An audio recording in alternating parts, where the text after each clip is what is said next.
The Hoenn region is home to a lot of weird places that you don't have to visit while playing through the game normally in order to become the champion, and a lot of these places you would have missed if you didn't go out of your way to find them.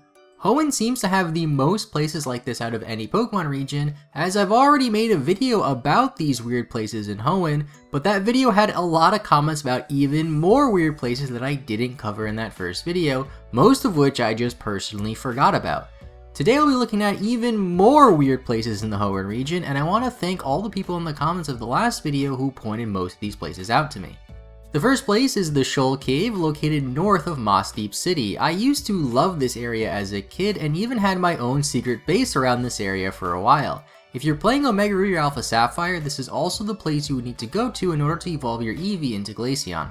One of the coolest parts about the Shoal Cave is the fact that the layout changes depending on the tide. Low tide allows you to explore certain areas that you couldn't in high tide, and vice versa. The tide changes depending on the time of day, with one of the more useful items in the Shoal Cave being the Shell Bell, which you can get from this old man at the start of the cave if you give him certain items that you find. I remember using this item a lot as a kid since it functions like a worse version of leftovers. At the time I only had access to one leftover, so if I wanted to use some good items, this was the next best thing. This is also the only place in all of the Hoenn games where you can catch Spheal and Snorunt, and I remember specifically searching through this cave for a Snorunt as a kid, since at the time Ash in the anime had one, and I liked to catch whatever Pokemon I saw him using in the show. Overall, it's a fun little place to explore and definitely one of my favorite caves in all of Pokemon. We covered these next few places in a recent video I made about the Regi trio, so I'll keep this part brief, and you can watch the video about the Regis if you want to learn more. The Sealed Chamber is a mysterious underwater cave accessed west of Pacifilok Town with Braille writing on the walls. If you go here and do the steps needed to summon the Regi trio, they will also appear across 3 smaller caves in the Hoenn region, all of which you don't have to visit at all through normal gameplay. I remember as a kid finding these empty caves and being really confused, since at first they seemed like they were pointless empty caves with strange Braille writing on the wall. It turns out that all of these caves were needed for some legendary Pokemon, which really caught my interest at the time. Now if we head back towards Mossdeep City again, west of Mossdeep, you'll notice this small lone house on a small island. This is the Treasure Hunter's house.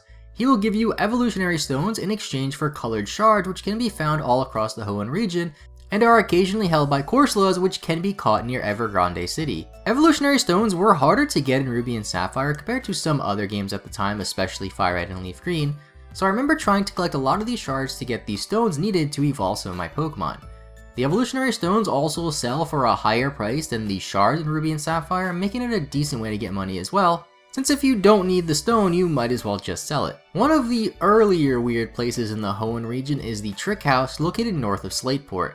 You are forced to pass by this house in order to get to Mauville City. There's also a rival battle nearby, but you never actually have to set foot inside of it, and it can easily be missed as it just looks like a regular old house on a route. The house features a few different puzzles for you to solve, as well as some trainers to battle along the way to train your team up a bit.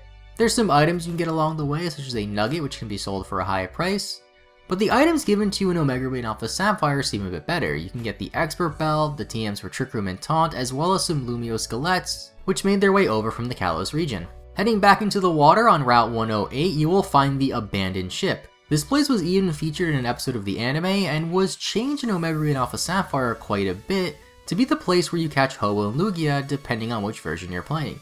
In Ruby and Sapphire though, there's even less of a reason to visit these places since there's no legendary Pokemon to be found here. The most useful thing found here is the TM for Ice Beam.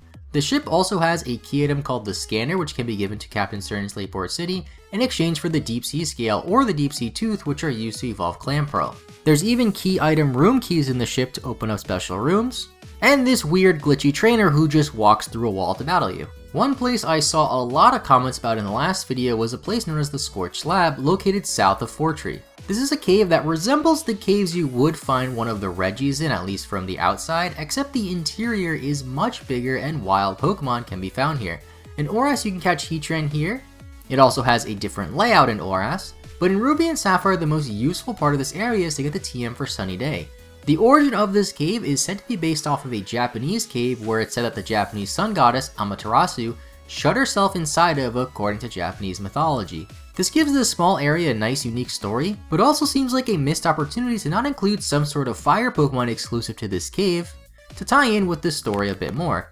Heatran in the remake games makes more sense because it does fit with that theme, but it still feels like a missed opportunity in the original Ruby and Sapphire.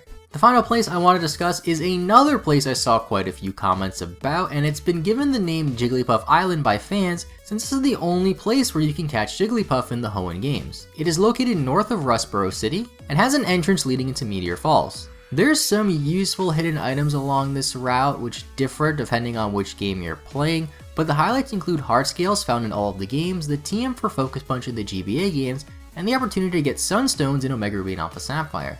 I would say that the main appeal of this area is to catch a Jigglypuff for your Pokedex, since it's the only reason you would ever need to visit this area in the first place. And those are just some more weird places in the Hoenn region, most of which are pretty easy to skip over and none of which are required to visit in normal gameplay.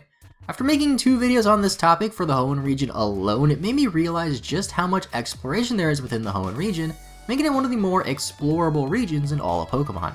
There isn't quite another region like this with this many weird spots in it, which definitely make me appreciate the Hoenn region more than I did before.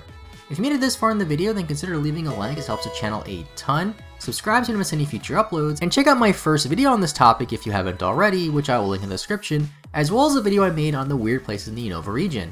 If you know of any other weird places in other regions, let me know in the comments down below, since I do plan on making more videos like this. And with all that being said, thank you all so much for watching, have a great rest of your day, I will see you all next time, and bye bye.